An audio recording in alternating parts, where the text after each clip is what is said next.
foul again, and then you're forced probably to shoot a three in that next possession, depending on what happens at the free throw line for Toronto. Well, the first two games of the series went to overtime for just the third time in history. No playoff series has ever gone to OT in the first three games. But hey, why not? Why not now, JP? Why not now? I mean, it's been evenly matched in the first two ball games. It's been just tremendous to see Kyle Lowry bounce back, and then Dwayne Wade look like the Hall of Fame player that he's been throughout his career. Going to be a heck of a finish. Let's see what Eric Spoelstra draws up here. You got to think Dwayne Wade's involved. Quick two would be the thing that I would want to do, unless a open three presents itself. Although Dwayne Wade has emerged recently as a three-point threat. He has, you know, but they haven't shot the three well. They're just 3 of 15 to this point from behind the arc are the Miami Heat. Joe Johnson to inbound for Miami. They get it to Wade, guarded by Joseph. Goes and kicks it out. Johnson for the tie. Way off the mark. DeRozan with the rebound. And a quick foul with 16 seconds to go. But Joe Johnson had as good a look as you would want to tie the game. He simply missed it. Wade makes the right play. I mean, he puts the ball on the floor. The defense collapses. They cut him off. And you hit a guy that's capable of making a three, although he's 0 for 8 in this series from behind the arc. Just doesn't get it to go. Got it in rhythm. Gathered and fired. How about this Toronto team? I mean, they are mentally tough. Lose the first game of the series again. And DeRozan hits this. And as they did against Indiana, 1-1, go to the other team's barn, and you get it done. Can't say enough about the great coaching of Dwayne Casey this year. Lose Valanciunas, and you come out here and do this. It's not over, a long way from being over, but what an effort here as he misses that one. A 4-point contest with 16.1 to go. We saw in game 2, JP, that Miami had a seemingly insurmountable lead, and the game ended up going into overtime. Pardon me, in game 1. With Lowry hitting a half-court shot. Well, it's a 4-point lead. But now you're in trouble. You're looking at the 3, well, for sure? You're out of timeouts. You know, 16 to go. I still don't mind a 2, because if you can get a quick one and still have, 10, 12 seconds left, you still play the free throw game. You go down the other end. You got to hope for a miss. If they make 2, then you're in big trouble. So again, I think the ball goes into Dwayne Wade's hands. If they collapse on that defense, go ahead and try to find a 3. But if I'm Toronto, I'm not helping off any 3-point shooter at this point. A 2 does not hurt you nearly as much as a 3. If they get a 3, they're in the game. A 2. You make 2 free throws and you put it to bed. Goran Dragic checks into the game for Miami. The 3-point shooting has just not been there. And look, Miami, 52% in the first 2 games from behind the arc coming in. And 3 of 16 here. Not been able to get it done. Yeah, just 10 assists in the game 2 for Miami. They go to Wade, guarded by Powell. Tough step back 3. Oh, boy, that was halfway down and out. It was almost a 1-point game. Almost not good enough. Well, and that's going to do it. That thing was halfway down, rattled a couple times, and then kicked back out. Yeah, that was just a Wade post up from the 3-point line. Good step back. I don't even know. His foot might have been on the line. They looked like they called it a 3, and you see it just a little side spin, made that basketball rattle out. Hey, what about DeMar DeRozan, JP? After a very quiet, inauspicious third quarter, he came alive in the dying moments of the fourth quarter here. Yeah, he was 0 for 3 in that third quarter, had no points. And this time around, knocking down the free throws. 2 for 8 in that game, too. We mentioned struggle, but getting these here and no timeouts. Miami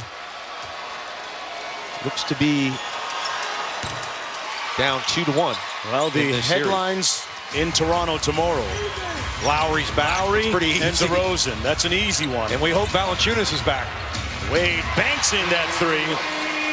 1.1 to go. Yeah, that's all you got to do. And that's a smart play. Quick foul with 0.8 to play. And it would have to be a miraculous turnaround, although we've seen some miraculous turnarounds in the playoffs so far, especially in this series. 1 free throw, and we know this is over as you see Wade bank this thing in. Again, all his shots from three look like they've been right at it. That one probably a little bit lucky, but nonetheless, he was terrific today. This Miami Heat offense was not. 11 assists in the game again. 26 assists coming in, or 26 assists coming in. I mean, the ball movement not been there. You got to credit Toronto. This team has gotten after it defensively, but Miami have to solve their offensive woes as they're sitting on 91 points here again. Kyle Lowry cut, bruised, a little bit battered, but buoying his team to victory here as the Toronto Raptors come into Miami and seize back home court advantage in the series, in a very competitive series so far. All three games decided by fewer than 10 points. Kyle Lowry, the catalyst today, with 33 points and a very efficient 11 of 19. The scene break back in Toronto, but courtside in Miami, it's Heather Cox. All right, thank you so much, Mark. Congratulations on the great win, Kyle. 2-1 series lead now. How'd you get your mojo back? Man, you know what? Everybody and their mother was just talking to me. But like I said, I got some great people in my life. I got some great friends. I got some great mentors in my life. And every last one of them just told me to keep playing and be me. You know, stop fighting myself and continue to grind it out. First half, just 4 points. Second half, you went wild with 29. What did you tell yourself in the locker room? How did your mindset change coming out for the second half? Be aggressive. You know, last game I was aggressive. I didn't make as many shots, but I was aggressive. So tonight I wanted to stay aggressive, and I felt good. You know, I felt like myself. Like I said, I had some great people in my life, and I really thank those people, and they really support me. So it's a good win. We're not done yet, though. Just like in the first round when you guys won Game 3 in Indy, you win Game 3 here on the road. Just how pivotal in your mind was getting this one?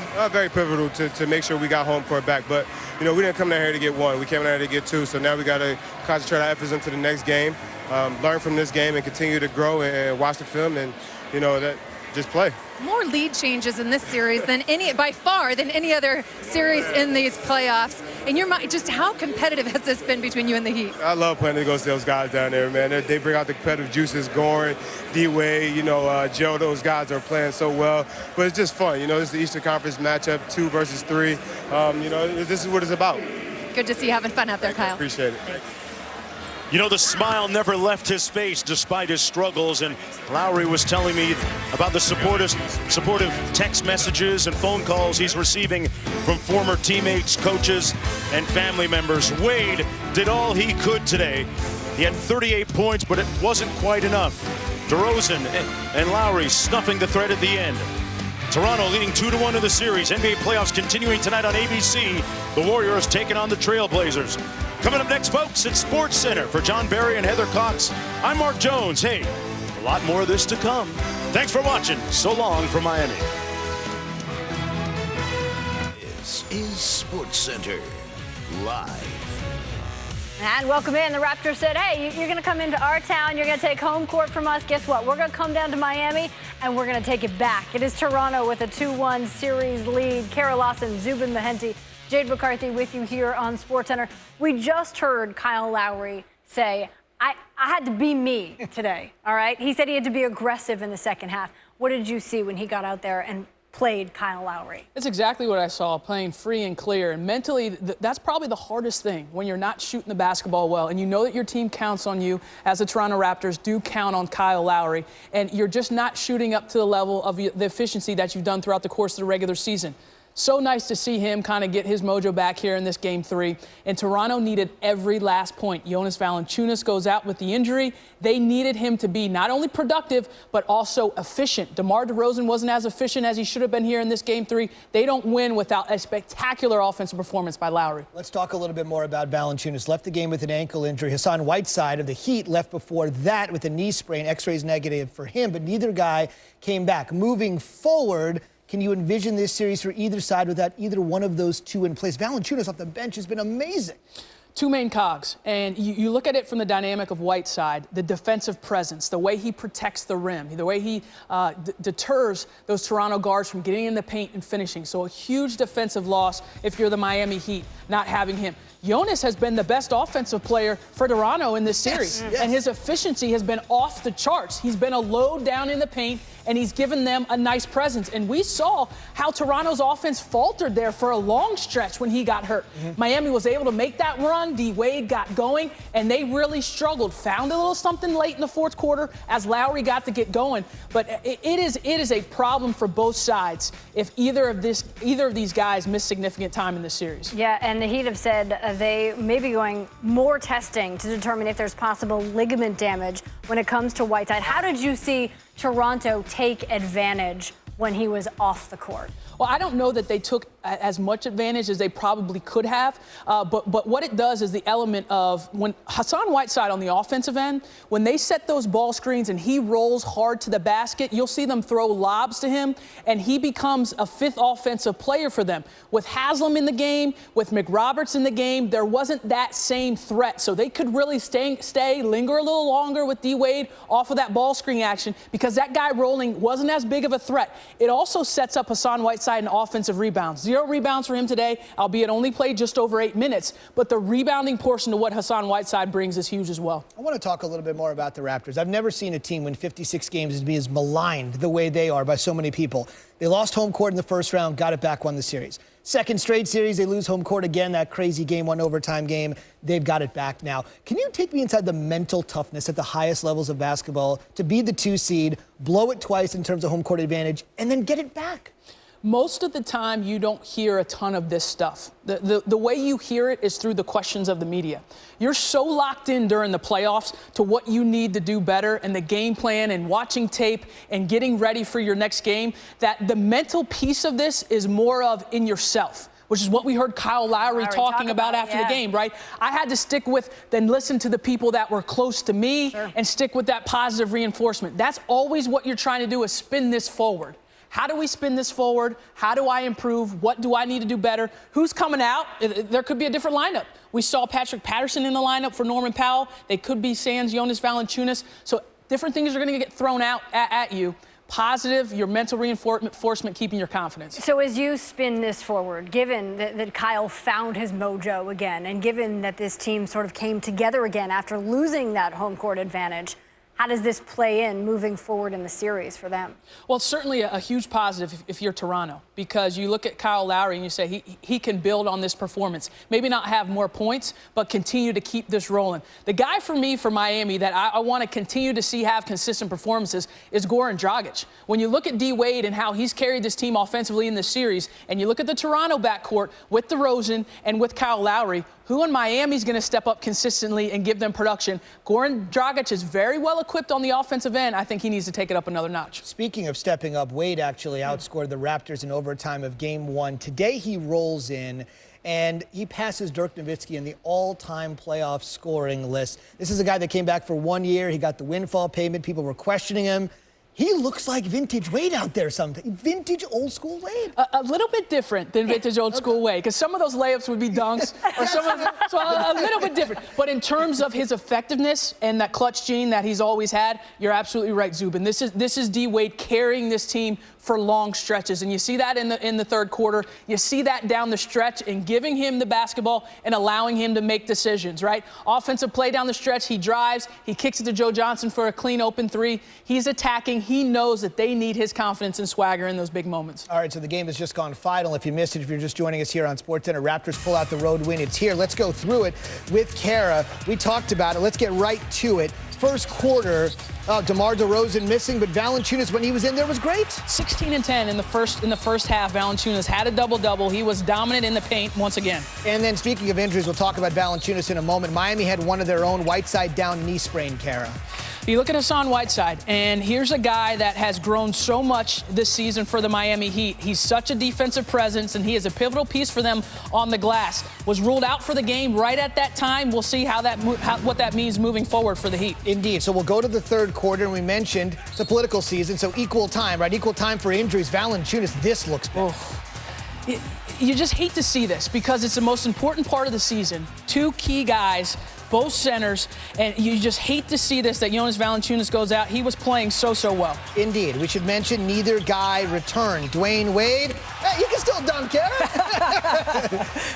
Great job by D-Wade just following it. In this third quarter, it was great to see. And Miami sensed some tentativeness from Toronto. They sensed that Valanciunas was out, and D-Wade, he just flat out took over. And he kind of rediscovered his three-point stroke and outside shooting here lately, too, huh? Rediscovered. That thing was buried so deep. I mean, he hadn't made a three since December entering the playoffs, and this guy's just been bananas from behind the line. 2 minutes to go, tied at 82. Oh, man. Lowry waking up, and putting the doubters to rest, Kara. You look at Kyle Lowry and his aggressiveness down the stretch, and again, Lowry, D-Wade, and in this play right here, Zubin, going left, doesn't use the screen, rise and fire, that's as tough as it comes. D-Wade played pretty solid defense there, but Kyle Lowry was just a little bit better. Final 20 ticks. This is a good look. It was a good look. Pass was a little bit off target, but it was a great look from the top of the key. But how about Joe Johnson? Hasn't made a three the entire series. We saw him make so many clutch plays for Brooklyn, for Atlanta over the course of his career, not able to make that one. Raptors take it 95-91 moments ago here on ESPN. They retake the home court advantage. They're up 2-1 now, resting back the home court advantage. Take me inside the locker room for both coaches here, Kara, from your perspective. What are they hearing after the win and the loss, respectively, for the Raptors and the Heat? What's the message? We already heard the messaging from Kyle Lowry towards the end of his interview with Heather Cox. What did he say? We didn't come down here to win one. Yeah. And so it's very important you're not content if you're Toronto. You came down to win two. You want to not just take the home court back. You want to seize the series. You have that opportunity in Game 4. If you're Miami, what you're trying to do is continue to give confidence to your guys. Remember, this is a team, while D-Wade has a ton of playoff experience, you've got some young guys on this team. Josh Richardson, Justice Windows kind of falling out of the rotation. Yeah. They're going to take the lead of their veterans, and you can bet that Dwayne Wade, Udonis Haslem, those guys are the ones, those are the voices in the locker room that are talking to their guys is, hey, we've just got to get this one level and give ourselves a chance. All right, let's talk about the Western Conference Series. And we saw Steph Curry earlier tonight about 5 o'clock Eastern time. He was out there playing some 2-on-2 action. Steve Kerr said this is the most that he has done at this point in time. He is officially out for the game tonight, for Game 3 tonight, as the Warriors look to take a 3-0 series lead. But Steve Kerr said, look, this is a step in the right direction, that he's out there, that he's taking the time on the court, playing 2-on-2. What's your expectation for this game tonight, Kara, with the fact that Steph is out as we expected he would be? Well, let's take the Steph Curry thing and kind of put it to the side, because we know he's not playing tonight. So when you look at this game specifically, when you're down 2-0, I've always thought that Game 3, your first game at home, is when we see your best effort as a team. Because it's not do or die, but going down 3-0, I mean, it's pretty tough. We saw that yesterday with the Atlanta Hawks against the Cleveland Cavaliers. Sure. They played well. Obviously, Cleveland had to have an incredible performance from beyond the arc to win that game. I anticipate we see Portland's best game tonight. I anticipate we're going to see Damian Lillard, CJ McCollum play exceptionally well. Will it be enough against a Stephen Curry-less Warriors team? We'll see. But you certainly have to applaud the performances of Klay Thompson and Draymond Green up to this point. Yeah, and Lillard dropped 51 like he did against them at home earlier this season. Hey, you might have yourself a 2-1 series. And in that particular game, it was the first game of the second half of the season. That was by far the Warriors' worst loss of the season.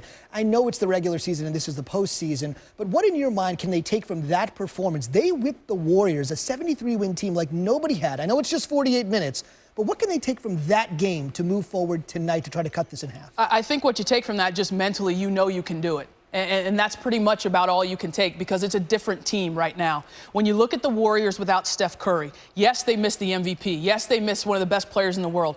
But they're so good defensively.